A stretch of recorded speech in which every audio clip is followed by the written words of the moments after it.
On a sweaty night in the big city, a rich, sharp-dressed man steps out of a luxury car in front of a fancy club where an over-the-top Sweet 16 party is in full swing. Inside, his daughter, wearing a trash bag, stands shaking as guests stare. In confusion and snicker, with a mic in hand, the man smiles and shouts, "She's trash," in front of hundreds. Outside, a white horse tied to a decoration sniffs the air and gets restless. As the music blasts, the man turns to pose for photos.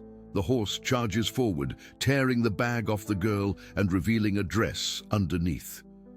The room goes silent. Love stories with animals. Hit subscribe and never miss one. Thanks for watching. Now back to our story. Mia Harper stared at her reflection in the full-length mirror, barely recognizing the girl who stared back. Her honey blonde hair had been professionally styled into loose curls that cascaded down her shoulders, and the makeup artist her father had hired had transformed her usually plain face into something almost beautiful. The white dress, custom-made from a boutique in Manhattan, hugged her slender frame perfectly, with delicate crystals catching the light each time she moved. 5 minutes, Miss Harper. The event coordinator's voice floated through the door of the private dressing room. Your father is ready to begin. Mia's stomach tightened into a familiar knot. Of course, her father was ready. Richard Harper was always ready when it came to making an impression. As one of Westchester County's most prominent real estate developers, he had spared no expense for his daughter's Sweet 16 celebration. The ballroom at the Lakeview Estate, his latest luxury development project, had been transformed into what the planning team called equestrian elegance, complete with a mechanical white horse centerpiece that would serve as the focal point of her grand entrance. A princess deserves her noble steed, he had announced when revealing the theme to her months ago, not bothering to ask if she even liked horses. Mia did, in fact, love horses. She had taken riding lessons at a nearby stable for years, but her father had never once attended a single competition. He wouldn't know that the white Andalusian named Phantom at Westridge Stables was the only living being that made her feel truly seen. A light knock sounded at the door, and Mia's best friend Lily peeked her head inside. "Oh my God, you look incredible," Lily whispered, slipping into the room and closing the door behind her. Unlike the other girls from Eastbrook Academy who had been invited, mostly daughters of her father's business associates, Lily knew the truth behind the Harper family facade. "Are you holding up okay?" Mia nodded, not trusting her voice. The truth was, she felt like she was suffocating. Every crystal, every curl, every detail of this elaborate party felt like another chain binding her to her father's expectations. "He's invited practically the entire county," Lily continued, adjusting one of Mia's curls. "The governor's here, and 3 state senators. I think I even saw that news anchor from Channel 7. Of course he had. Richard Harper never missed an opportunity to network, and his only daughter's Sweet 16 was the perfect stage to showcase his wealth and influence. He'd been especially determined since Mia's mother had left them 3 years ago, moving to California with barely a goodbye. The word replacement echoed in Mia's mind, not for her mother but for what she herself had become, a prop in her father's performance of the perfect life. "It's time, Miss Harper." The coordinator's voice came again, more insistent. Mia took a deep breath and nodded to Lily, who squeezed her hand in silent support before they made their way toward the ballroom's service entrance. Through the gap in the heavy curtains, Mia could see the hundreds of guests mingling in the opulently decorated space.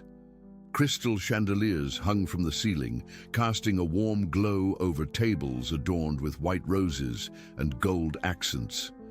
And there, at the center of it all, stood the mechanical white horse, a full-sized replica that had been custom-built for the occasion, its mane adorned with the same crystals that decorated her dress. "Ladies and gentlemen," the announcer's voice boomed through the sound system as the string quartet fell silent. "Mr. Richard Harper proudly presents his daughter, Miss Mia Elizabeth Harper." The crowd turned toward the grand staircase where Mia would make her entrance. She glimpsed her father standing at the bottom of the stairs, champagne glass in hand, his smile practiced and perfect. For a brief moment, she considered running, just turning around and fleeing through the service exit, past the kitchen staff and out into the cool September night. But where would she go? The music swelled. Her cue to enter. With leaden feet, Mia stepped through the curtains and into the spotlight. A collective gasp rose from the crowd as she appeared, and for a moment, Mia allowed herself to believe it was genuine admiration. She descended the staircase slowly, just as they had rehearsed, keeping her eyes fixed on the mechanical horse rather than meeting the evaluating gazes of her father's guests. "Isn't she stunning?" Richard's voice carried across the hushed room as he stepped forward to take her hand for the final few steps. The perfect Harper heiress. His grip tightened painfully around her fingers as he led her toward the center of the room. His smile, never wavering. To anyone watching, it would have appeared a loving gesture. Only Mia felt the warning in his grasp. "Smile wider," he muttered through his teeth, still facing the crowd. "You look miserable." Mia forced her lips to curve upward, feeling the familiar hollowness spread through her chest. The mechanical horse loomed before them, its glass eyes seeming to stare directly into hers, with more compassion than she had ever seen in her father's gaze. "Friends, colleagues, distinguished guests," Richard began, his voice projecting effortlessly across the ballroom. "Today we celebrate not just my daughter's 16th birthday, but the unveiling of the crown jewel of Harper Developments, the Lakeview Estate." A smattering of applause followed, and Mia's heart sank. Of course, even her birthday speech was a business pitch. Mia represents everything the Harper name stands for: beauty, grace, and excellence. His arm wrapped around her shoulders, pulling her against his expensive suit. "Just like this estate, she is the perfect combination of classic elegance and modern sophistication." The comparison to real estate made something inside Mia crack. 16 years of being molded, criticized, and displayed like one of her father's model homes crashed down upon her all at once. Her vision blurred with unshed tears. "And now," Richard continued, oblivious to or simply unconcerned with his daughter's distress, "I invite you all to witness Mia's first dance as a young woman, symbolizing her step into society." The string quartet began to play again, a waltz that Mia had been forced to practice for weeks with a dance instructor her father had hired. Richard turned to her, extending his hand with a smile that didn't reach his eyes. "Don't embarrass me," he whispered as he led her to the dance floor. They moved in perfect synchronization, just as rehearsed, while guests watched from the perimeter. Mia counted steps in her head, desperate to focus on anything other than the hollowness threatening to consume her.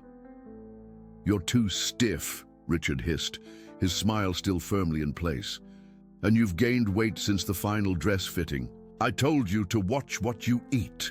Each word was a needle, precisely aimed at the insecurities he had cultivated in her for years. Mia bit the inside of her cheek hard enough to taste blood, determined not to cry in front of everyone.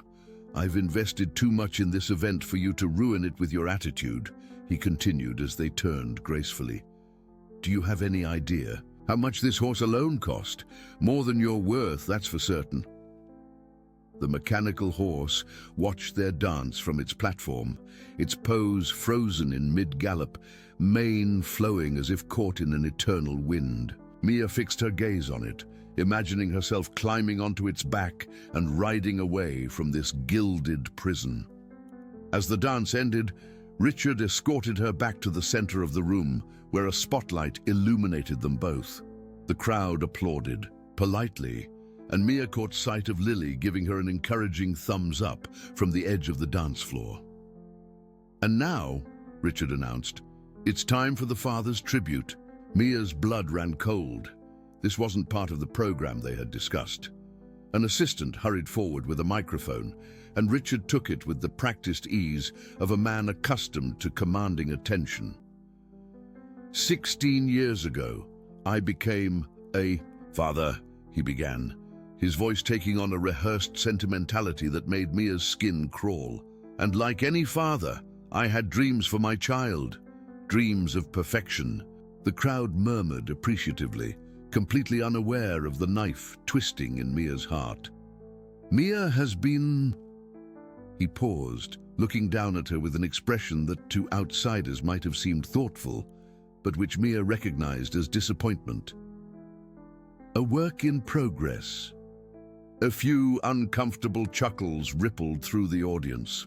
"But tonight," Richard continued, "we celebrate not just who she is, but who she will become under the Harper name, a name that stands for excellence in all things."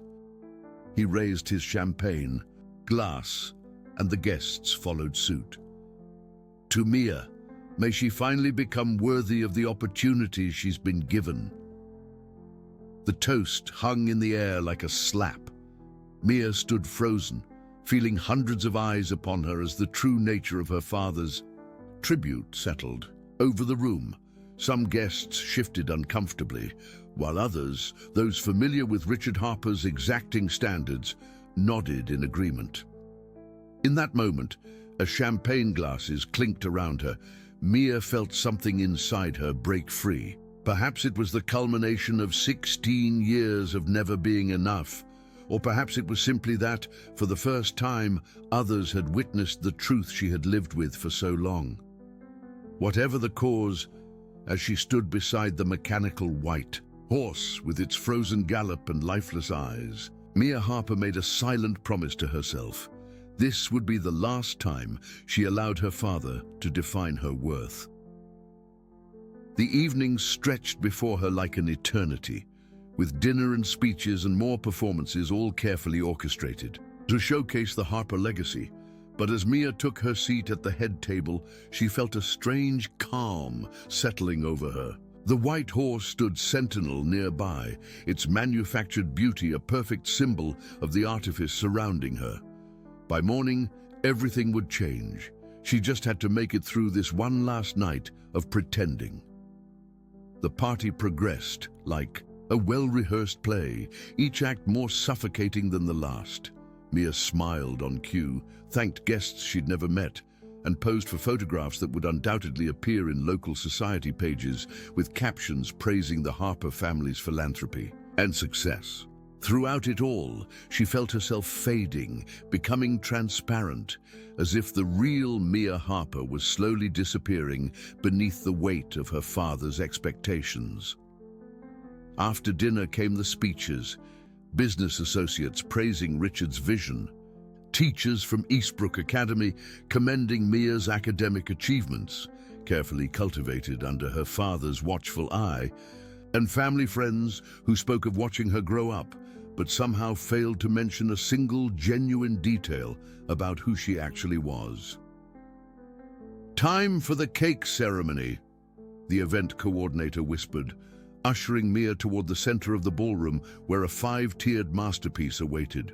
The white fondant creation was adorned with sugar flowers that matched the room's decor, topped with a delicate spun sugar horse that echoed the mechanical centerpiece standing nearby. Richard appeared at her side, his hand gripping her elbow, with deceptive gentleness. "Almost done," he murmured, his breath smelling of expensive scotch. "Try not to ruin this part." The lights dimmed, and the white mechanical horse was suddenly illuminated by hidden spotlights, giving it an almost ethereal glow as servers wheeled the massive cake beside it. A perfect tableau. The Harper heiress, her magnificent cake, and the symbol of purity and strength that her father had chosen to represent her coming of age. "Ladies and gentlemen," the announcer's voice boomed, "please join us for the ceremonial cutting of the cake." A silver knife was placed in Mia's hand, and Richard positioned himself behind her, his hands covering hers in what guests would perceive as a touching father-daughter moment. "Cut it properly," he instructed, his voice low enough that only she could hear. "And for God's sake, don't drop the knife like you did at the rehearsal." Mia's hand trembled slightly as she positioned the knife above the bottom tier. From the corner of her eye, she could see Lily standing nearby, concern written across her face. Beyond her friend, the mechanical horse seemed to watch the proceedings, with its glass eyes reflecting the chandelier light. Just as she began to press the knife into the cake, Richard leaned down and whispered, "Your mother called earlier. She's not coming after all. Said something came up with her new family."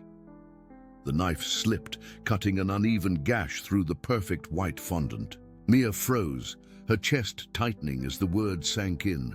Her mother had promised. After 3 years of absence, she had finally promised to be here tonight.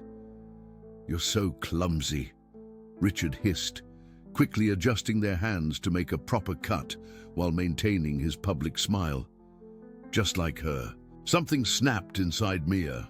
Later, she would try to identify the exact moment when 16 years of compliance transformed into rebellion. But in that instant, all she knew was that she couldn't breathe, couldn't pretend, couldn't bear another second of this charade. She pulled away from her father, the silver knife clattering to the floor. The sound echoed in the sudden silence that fell over the ballroom. "Mia," Richard warned, reaching for her arm. "Pick that up." She stepped back, bumping into the cake table and causing the towering creation to wobble precariously. Gasps rose from the crowd as Richard lunged forward to steady it, his face flushing with anger. "What do you think you're doing?" he demanded, voice still low but vibrating with rage.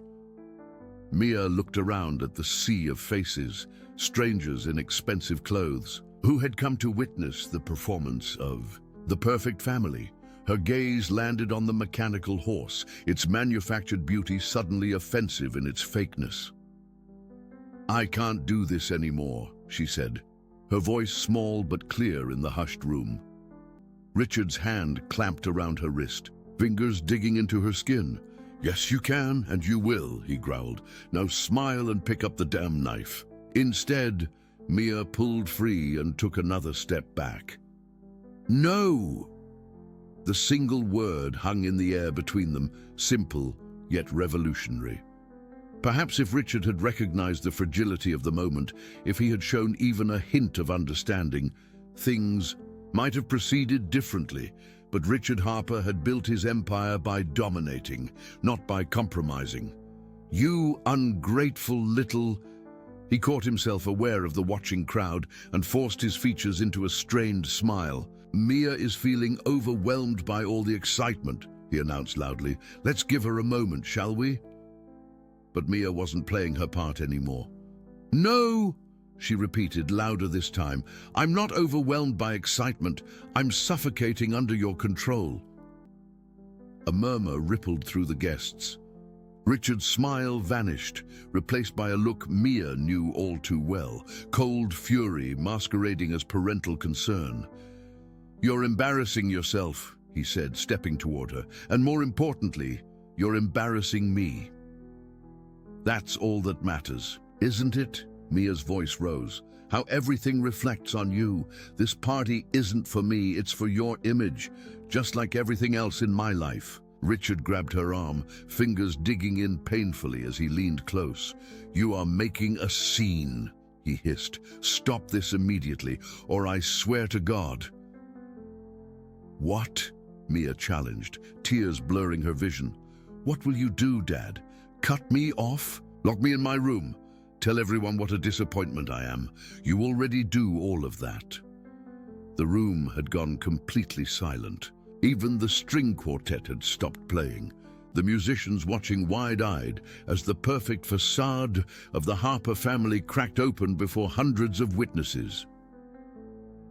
"You have no idea what I've sacrificed for you," Richard snarled, abandoning all pretense of civility. Everything I've built, everything I've done has been to give you opportunities most kids would kill for. And this is how you repay me? By humiliating me in front of everyone? I never asked for any of this, Mia gestured, wildly at the opulent surroundings. The only thing I ever wanted was for you to see me, not as an extension of yourself or a project to perfect, but as a person. Richard's face contorted with rage. See you? I've done nothing but focus on you since your mother abandoned us. I've invested hundreds of thousands of dollars in your education, your activities, your future. Invested, Mia repeated, the word tasting bitter on her tongue. That's exactly it. I'm not your daughter, I'm your investment, a property you're developing, just like this estate. Richard stepped closer, his voice dropping to a dangerous whisper. You're being hysterical. Pull yourself together or what? Mia challenged, tears streaming freely now. You'll tell everyone what you really think of me? Go ahead, tell them how nothing I do is ever good enough. Tell them how you compare me to your buildings because you've never bothered to know the real me. Something dark flashed in Richard's eyes, a loss of control she had rarely witnessed. His voice, when he spoke, was ice-cold and deliberate, carrying easily across the silent ballroom. You want the truth? He said. Fine. The truth is, you've been nothing but a disappointment from the day you were born. Your mother left because she couldn't stand to watch you fail to live up to the Harper name. Every competition you've lost, every grade that wasn't perfect, every pound you've gained, they're all proof that despite everything I've given you, you're determined to be mediocre. Gasps echoed through the room. Mia stood frozen, her father's words washing over her like acid, burning away the last remnants of the compliant daughter she had tried so hard to be. If your mother were here, Richard continued, his voice rising, she would be just as disgusted as I am by your behavior tonight, but she's not here, is she? Because even she couldn't bear... A sudden mechanical whir interrupted him as the White Horse centerpiece, which had been programmed to move at specific intervals during the evening, began to rotate on its platform. The unexpected movement startled Richard into silence as all eyes turned to the majestic figure with its flowing mane and proud stance. In the momentary distraction, Lily appeared at Mia's side, slipping a supportive arm around her waist. Breathe, she whispered. Just breathe. The mechanical horse completed its programmed turn, coming to rest facing directly toward where Mia and her father stood. In the harsh spotlight, its glass eyes seemed to glint with something almost like awareness. Look at that, Richard said, gesturing dismissively toward the horse. Even this decoration, which cost more than most people's cars, performs its function perfectly. It does exactly what it was designed to do, without complaint, without failure. He turned back to Mia, his voice dripping with contempt. Maybe you should take a lesson from it. Something shifted in the atmosphere of the room. Perhaps it was the naked cruelty of his words, or perhaps it was simply that he had finally revealed his true nature to the assembled crowd of business associates, political figures, and society elites. Whatever the cause, a low murmur began to spread through the guests. From somewhere in the back, a voice called out, "That's enough, Richard." It was Mrs. Winters, Mia's elderly English teacher, who had always treated her with genuine kindness. The old woman stepped forward, her normally gentle face hardened with disapproval. "I've known Mia since she was 12 years old," Mrs. Winters continued, her voice quavering but determined. "And I can tell you that she is one of the most thoughtful, intelligent, and kind-hearted students I've ever taught. If you can't see her worth beyond her achievements, then the failure is yours, not hers."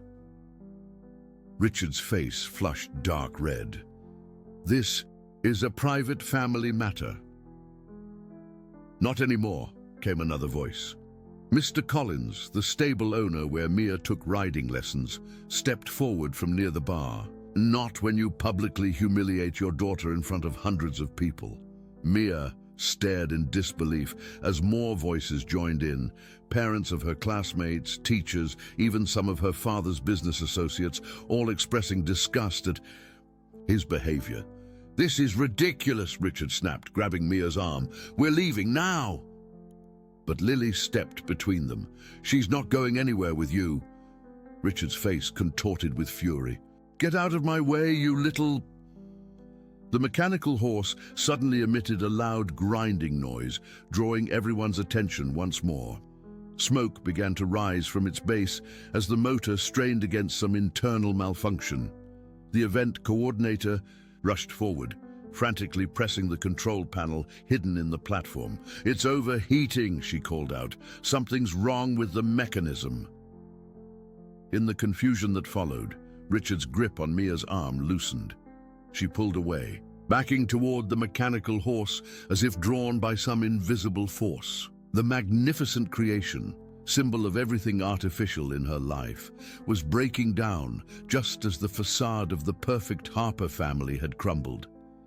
As technicians rushed to disconnect the power, the horse gave one final, jerking movement. Its head lowered, as if in a bow, and then the internal lights that had illuminated it from within flickered and died.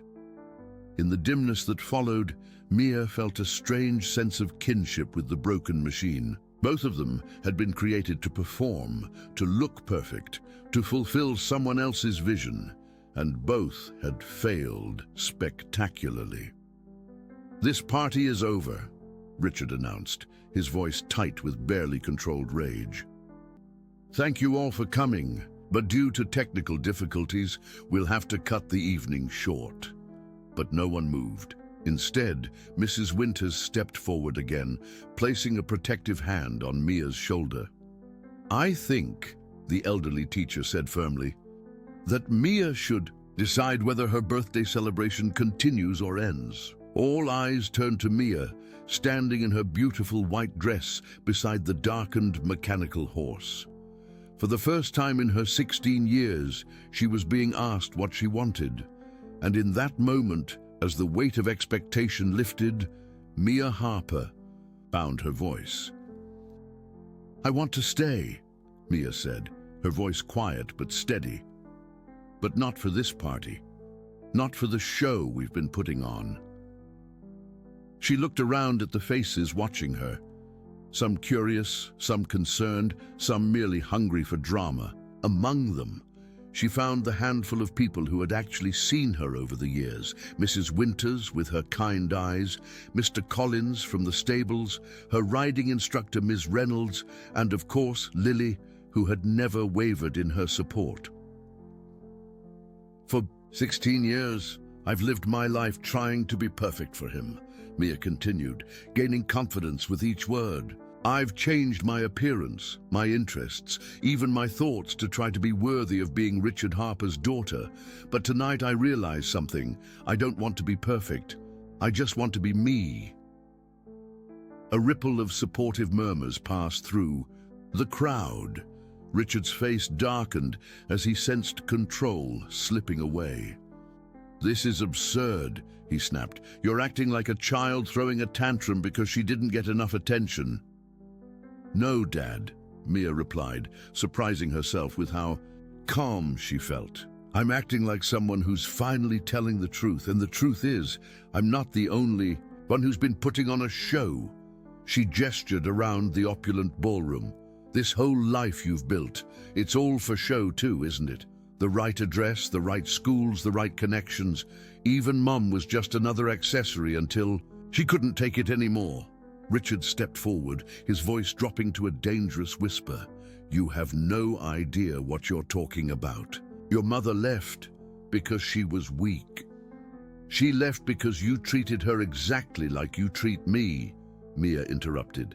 "Like a possession that needs to be perfect or it's worthless." Something flashed in Richard's eyes, pain or rage. Mia couldn't tell which. He grabbed her arm again, fingers digging in painfully. "That's enough," he hissed. "You've made your point. Now we're going home before you embarrass yourself further." "Let go of her." The commanding voice came from the entrance. To the ballroom. Mia turned to see Mr. Collins striding toward them, his weathered face set in determination. Behind him came an unexpected sight that made her heart skip a beat. Phantom, the real white Andalusian from Westridge Stables, being led carefully through the double doors by Ms. Reynolds. The magnificent horse's coat gleamed under the chandeliers, his proud head held high as he surveyed the startled crowd. Unlike the mechanical replica that now stood dark and lifeless nearby, Phantom radiated vitality and power, his breath visible in small clouds in the air-conditioned room. "What is this?" Richard demanded, releasing Mia's arm as he stared in disbelief at the horse, now making its way across his perfectly polished ballroom floor. "You can't bring that animal in here?" Mr. Collins ignored him, addressing Mia instead. "After what happened at the stables yesterday, we thought you might need him tonight."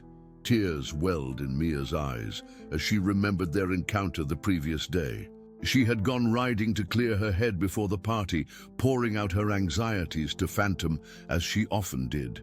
The gentle horse had listened without judgment, his warm breath against her hand more comforting than any human consolation. "I don't understand," she whispered as Phantom approached, nickering softly in recognition. Miss Reynolds smiled, handing her the lead rope. "Lily called us after your father's speech, said you might need some real support, not just mechanical." She shot a pointed look at the broken horse centerpiece. Richard stepped between Mia and the horse. "This is ridiculous. Get that animal out of my building immediately, or I'll have security remove all of you." Phantom snorted, stomping one hoof against the marble floor. The sound echoed through the hushed ballroom like a challenge. "Mr. Harper," Mr. Collins said evenly, "your daughter has been coming to my stables for 7 years. In all that time, you've never once watched her ride, never attended a single in competition, never even asked how she was progressing. But I've watched her grow from a timid child who couldn't look anyone in the eye to a young woman who can handle the most temperamental horse in our stable with grace and confidence." He gestured to Phantom. "This horse has been her partner, her confidant, and her teacher. When she falls, he waits for her to get back up. When she succeeds, he celebrates with her. That's more than I can say for you." A murmur of agreement rippled through the crowd. Richard's face flushed dark with humiliation and rage. "How dare you speak to me that way in my own—" "It's true, Dad," Mia interrupted, one hand reaching out to stroke Phantom's velvety muzzle. The horse lowered his head, leaning into her touch with familiar affection. "Phantom knows me better than you ever have. He's seen me fail and fall and cry, and he's never once made me feel worthless because of it." Something vulnerable flashed across Richard's face, quickly replaced by his usual mask of control. "This is emotional manipulation," he said coldly, "using an animal to create some kind of dramatic spectacle." "No," Mia replied softly. "This is the first real thing that's happened all night." As if understanding her words, Phantom gently nudged her shoulder, nearly knocking her off balance. A small laugh escaped her lips, genuine, unscripted, and utterly foreign to the carefully choreographed event. Mrs. Winters stepped forward, her elderly face creased with compassion.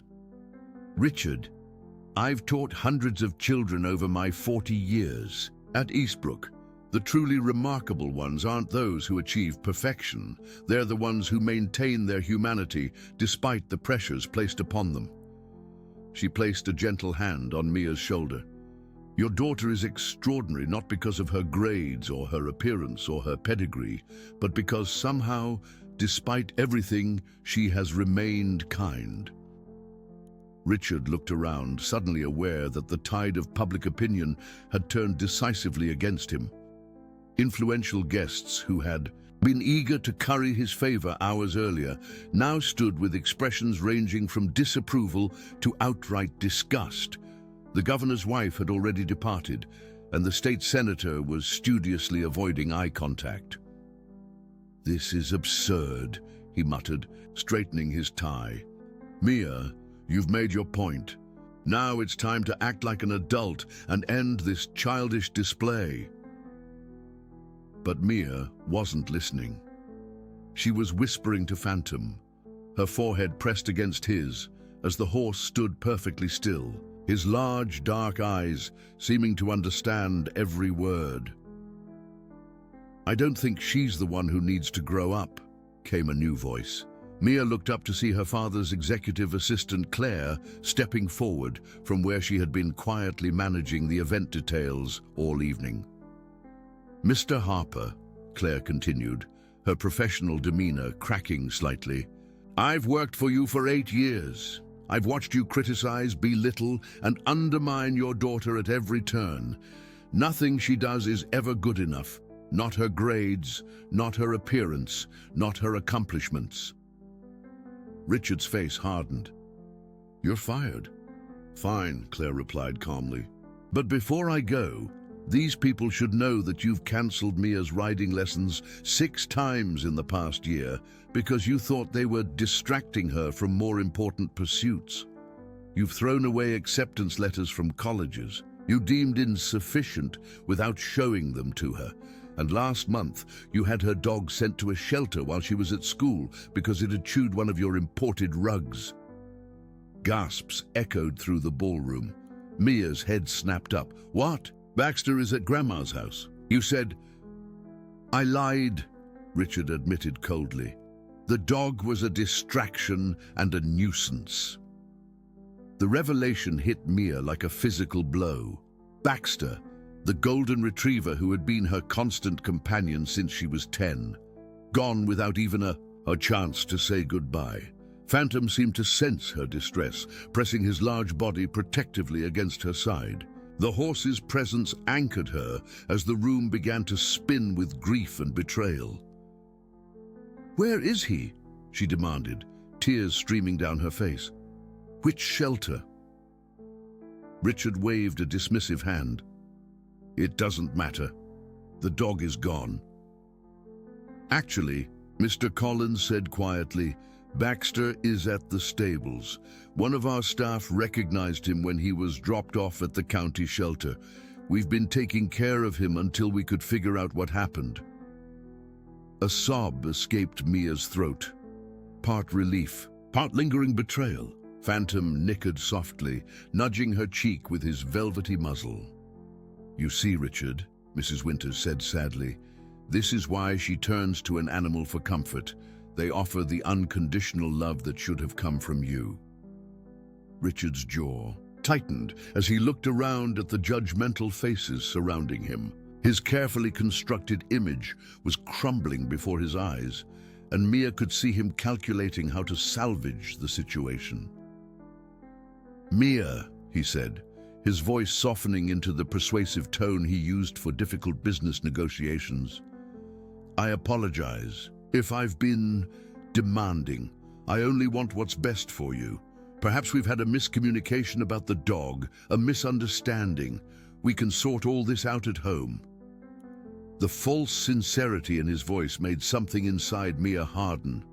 She had heard this tone before, when he needed to smooth over a public relations problem or convince a reluctant investor. It wasn't an apology, it was damage control. "No, Dad," she said quietly, one hand buried in Phantom's flowing mane. "There's no miscommunication. You've made it perfectly clear what you think of me. And now everyone else knows too." Richard's facade cracked, revealing the cold anger beneath. "You're 16, he snapped. "You have nowhere to go, no money of your own. This little rebellion might feel good now, but when it's over, you'll still be dependent on me for everything." "Not necessarily," said a calm voice from the edge of the crowd. Mia turned to see her mother's sister, Aunt Sarah, stepping forward. Though they hadn't been close since her mother left, Richard had discouraged the relationship. Sarah had still sent birthday cards and Christmas gifts faithfully every year. "Mia can stay with me," Sarah continued, meeting Richard's glare without flinching, "for as long as she needs to." "You have no right," Richard began. "I have every right to offer my niece a safe place," Sarah interrupted, "especially when it's clear that her current home is anything but." Richard's face contorted with fury. "This is a family matter." "Yes, it is," Sarah agreed, "and I'm family. Catherine would be heartbroken to see what you've become, Richard." At the mention of her mother's name, Richard flinched as if struck. For a brief moment, Mia glimpsed something raw and wounded in his eyes, a flash of the pain he usually kept hidden beneath layers of control and ambition. "You know nothing about Catherine or why she left," he said, his voice low and dangerous. "I know she couldn't bear to watch what your obsession with perfection was doing to her daughter," Sarah replied evenly. "She thought leaving would force you to see what you were becoming. Clearly, she was wrong." The revelation struck Mia like a physical blow. Her mother hadn't abandoned her. She'd been trying, in her own flawed way, to protect her. Phantom shifted beside her, his warm presence steady and reassuring. Unlike the mechanical horse that had broken down under pressure, Phantom's strength was real, earned through years of trust and mutual respect. "Mia," Richard said, making one final attempt to regain control, "you're being manipulated by people who don't have your best interests at heart. Everything I've done has been to secure your future." Mia looked at her father, really looked at him perhaps for the first time. Behind the expensive suit and perfect posture, she saw a deeply unhappy man whose own father had likely treated him the same way he treated her.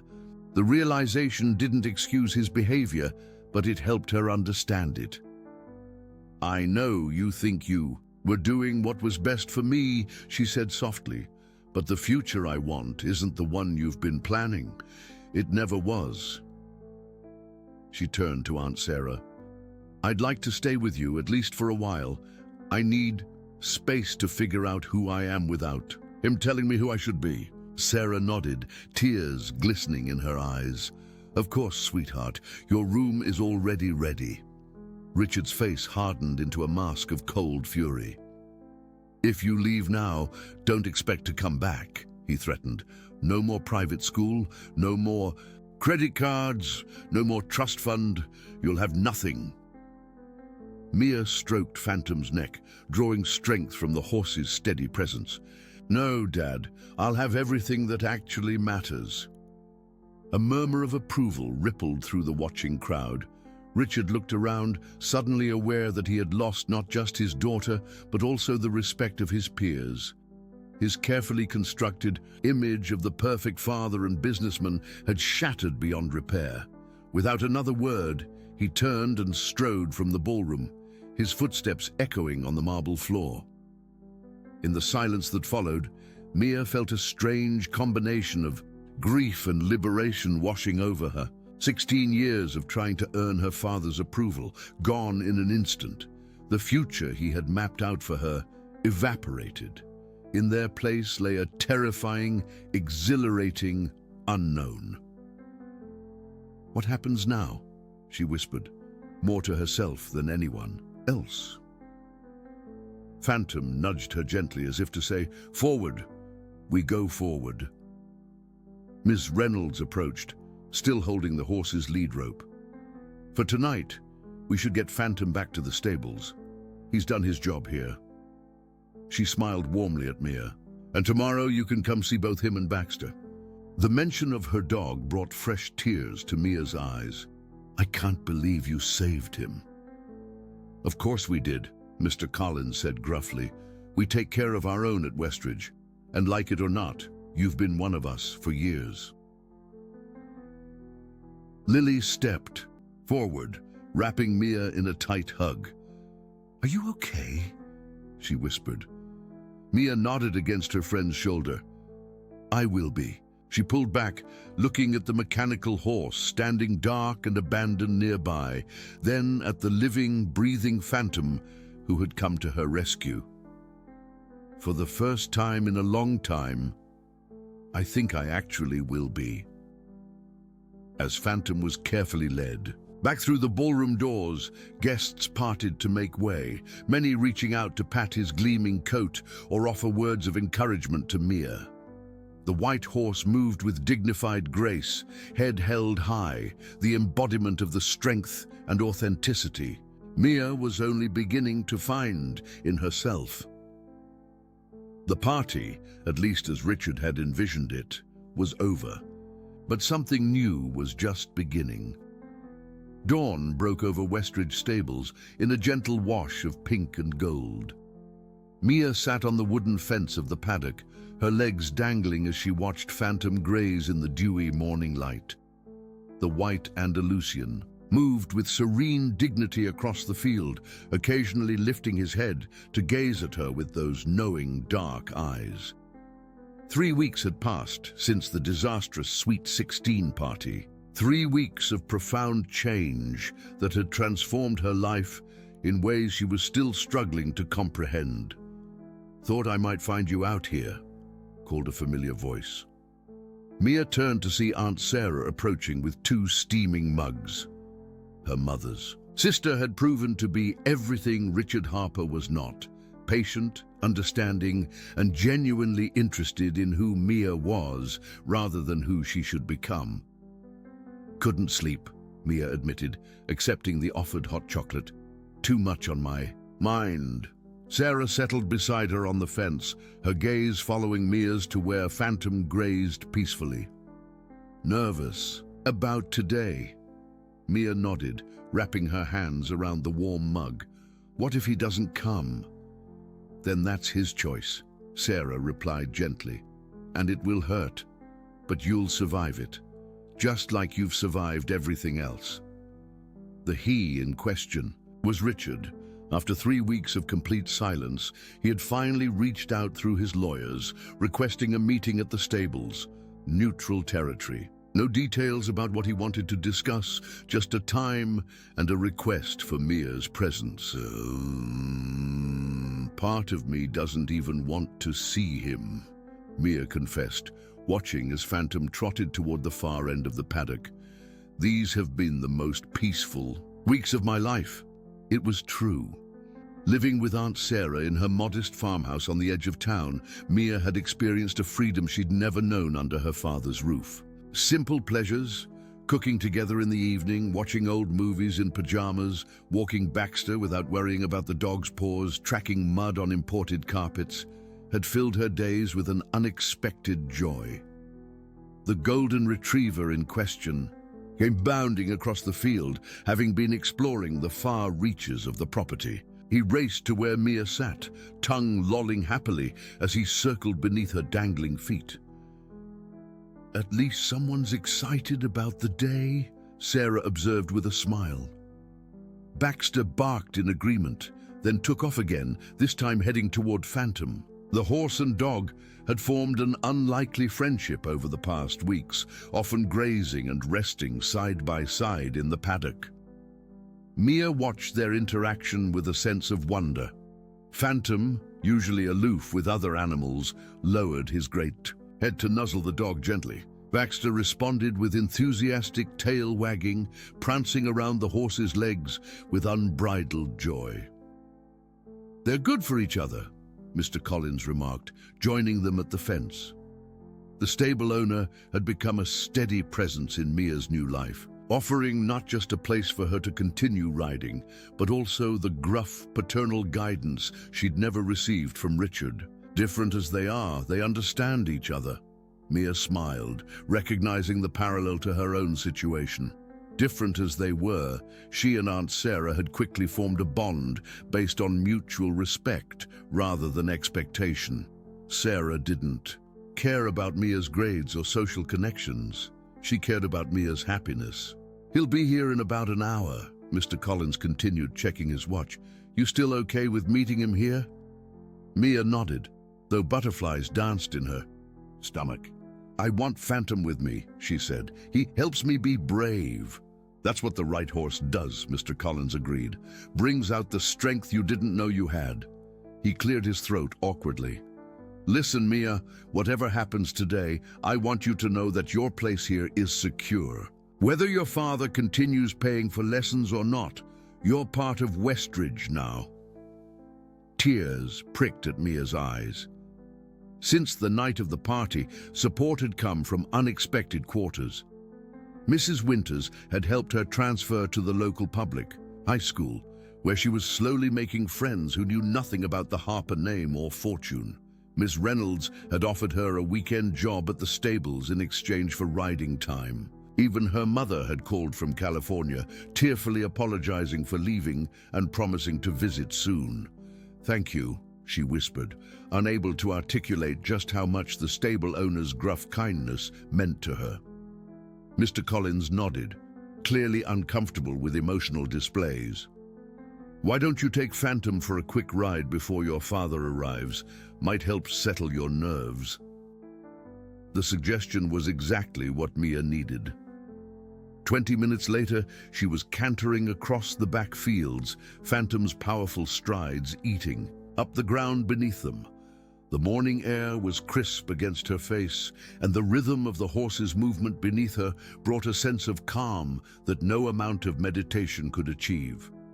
This was freedom, real freedom, not the illusory kind. Her father had offered through privilege and money. Here, on Phantom's back with the wind in her hair and no one watching or judging, Mia could simply exist as herself.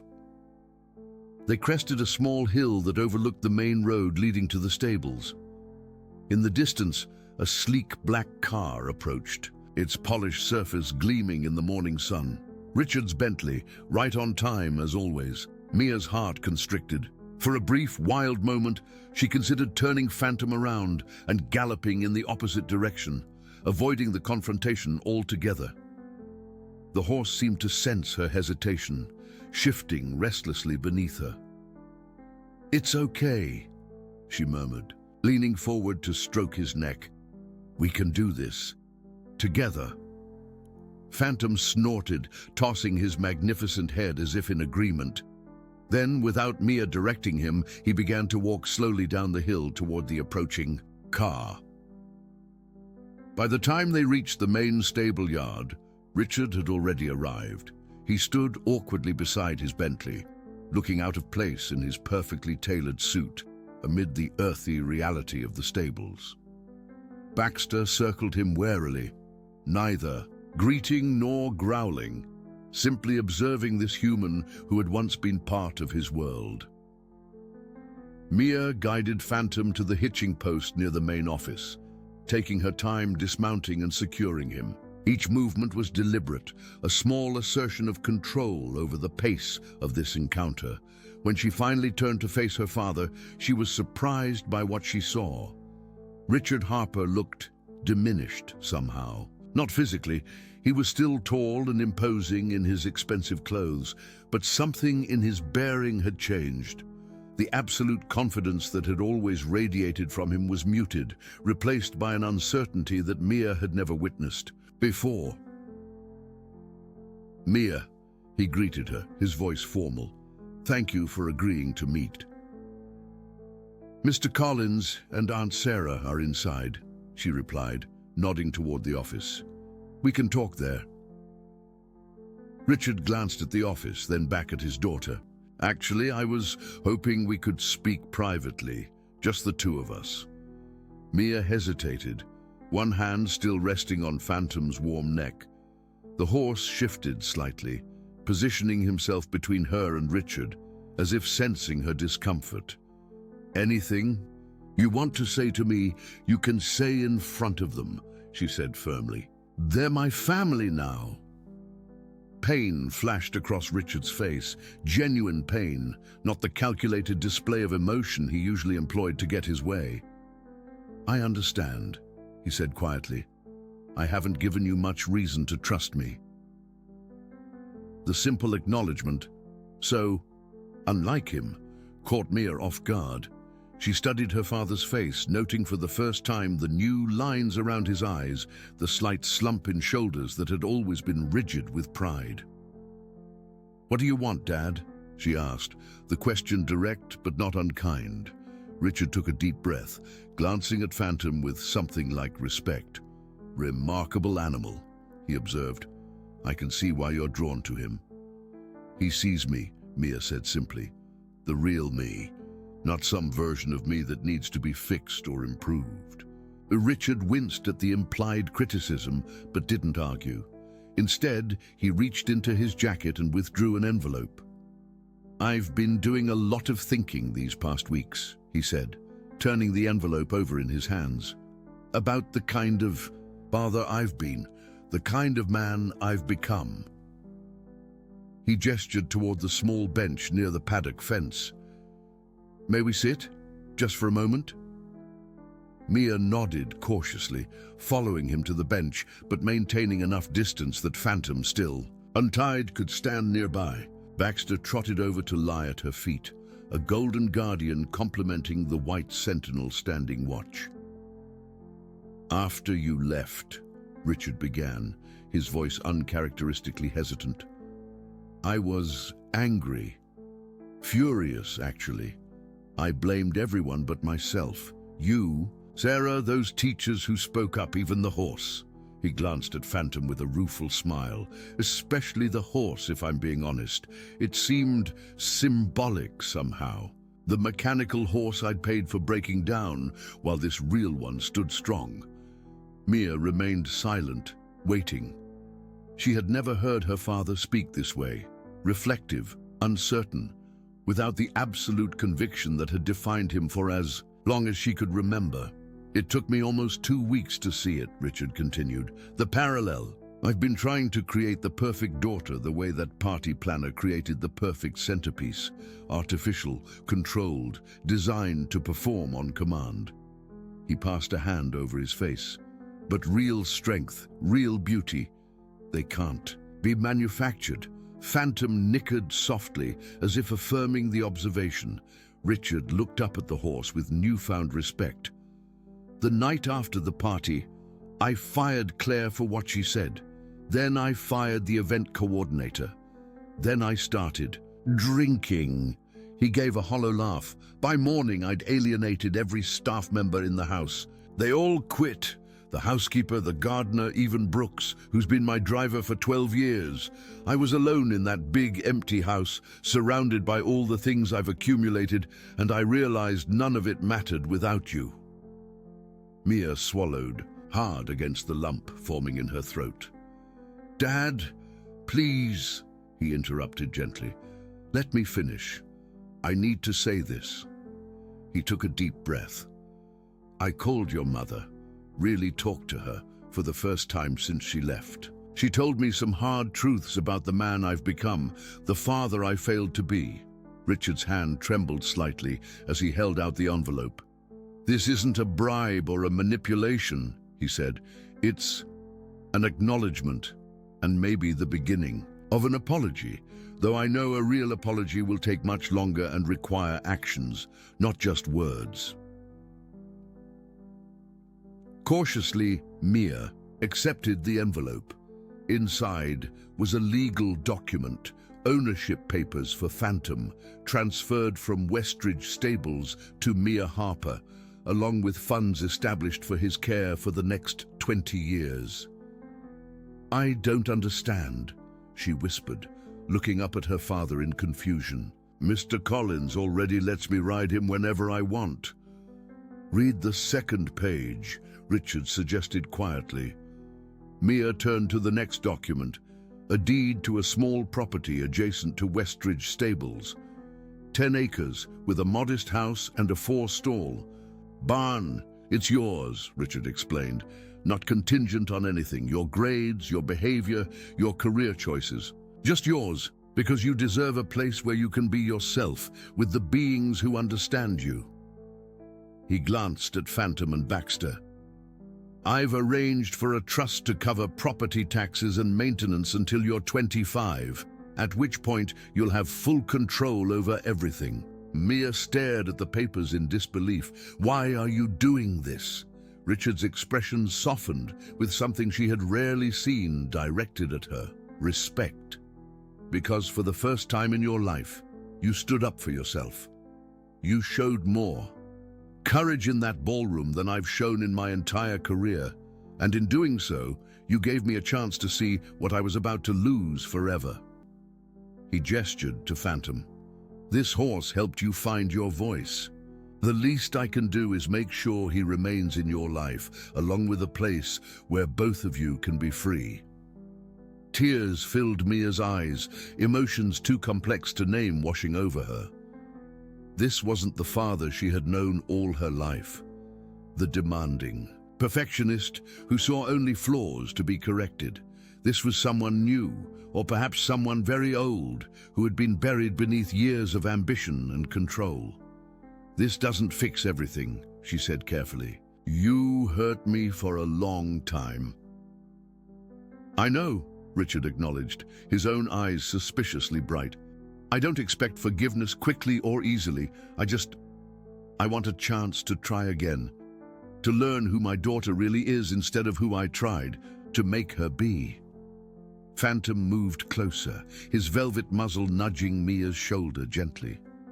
The horse had always seemed to know when she needed support, his animal instincts more finely tuned to her emotions than her own father's had ever been.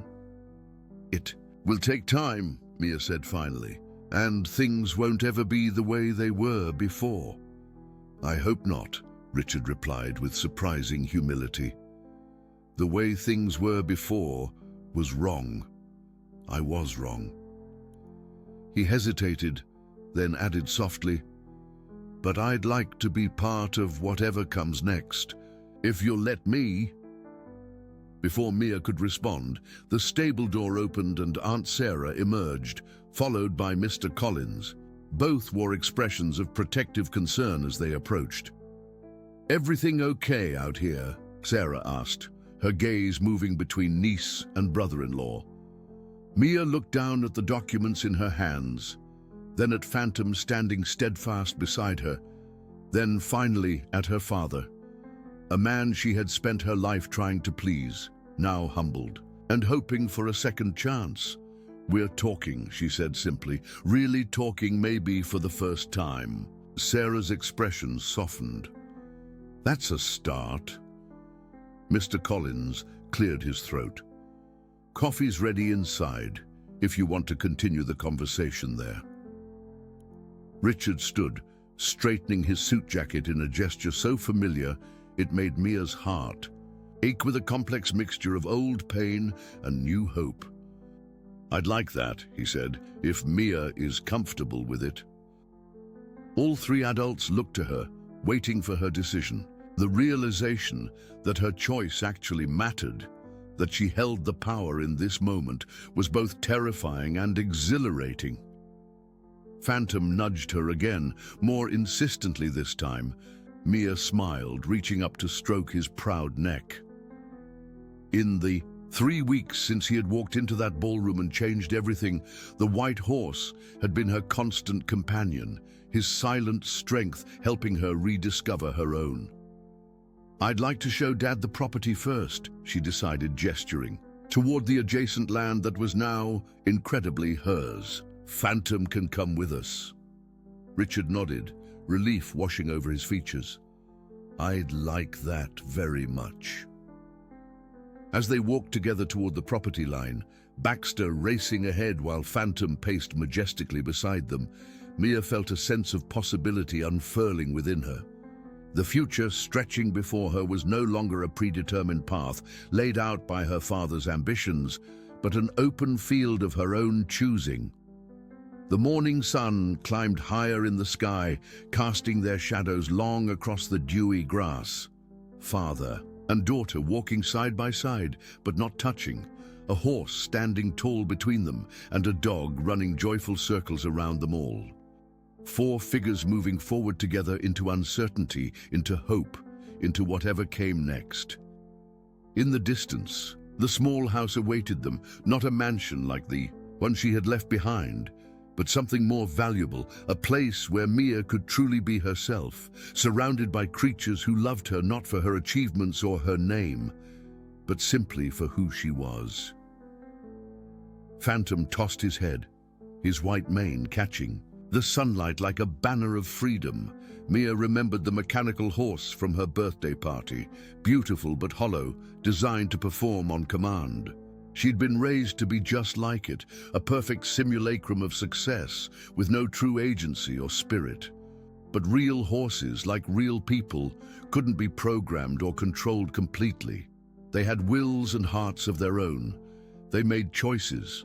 They formed bonds based on trust, not obligation. As they reached the fence line of what was now her property, Mia paused, resting her hand on the weathered wood. Phantom stopped beside her, his warm breath fogging in the morning air. On her other side, Richard waited in respectful silence, no longer attempting to direct or decide. "It won't be easy," she said finally, looking not at her father but at the open fields before them, learning to be different with each other. "No," Richard agreed softly, "but I think it will be worth it." Phantom nickered, as if offering his own opinion on the matter. Mia smiled, turning to face her father with clear eyes and an open heart. "Then let's try," she said, extending her hand across the divide that had separated them for so long. "One day at a time." Richard took her offered hand, his grip gentle rather than commanding. Together, they opened the gate and stepped onto the new path, not as owner and possession, not as sculptor and clay, but as two imperfect people beginning the long, difficult, necessary work of truly seeing each other. Behind them, the sun continued its climb into the endless blue sky. Before them stretched fields of possibility waiting to be explored. And beside them walked Phantom, the white horse who had once been merely a lesson mount, then a silent confidant, and now stood as living proof that the most beautiful things in life couldn't be manufactured or controlled. They could only be nurtured, respected, and set free to find their own way forward. As if understanding the significance of the moment, Phantom suddenly broke away from them, cantering into the open field with powerful strides, mane and tail flowing like banners of jubilation. Baxter raced after him, barking joyfully, the unlikely pair celebrating their freedom under the vast open sky. Mia watched them, her heart full. Whatever came next, whatever relationship she and her father managed to build from the ashes of the old one, she knew she would never again lose sight of her true self. Like Phantom, she had found her stride, her strength, her freedom, and nothing and no one would ever take that away again. Dear listeners, we hope that Mia and Phantom's journey has touched your heart. If you've been moved by this tale of courage, transformation, and the special bond between a girl and her horse, please subscribe to our channel for more powerful stories that remind us of the strength within us all. Hit the like button if you believe, as we do, that sometimes our greatest allies come with 4 legs and a heart full of wisdom. Share in the comments which moment resonated with you most deeply. Was it when Phantom first entered the ballroom? Or perhaps that final morning when Mia and her father took their first steps toward healing? Join our community of storytellers and dreamers, where we celebrate the unspoken connections that help us find our true selves, even in our darkest moments. Remember, like Phantom's steadfast presence in Mia's life, we'll be here every week with another tale of hope, resilience, and the extraordinary power of unconditional love.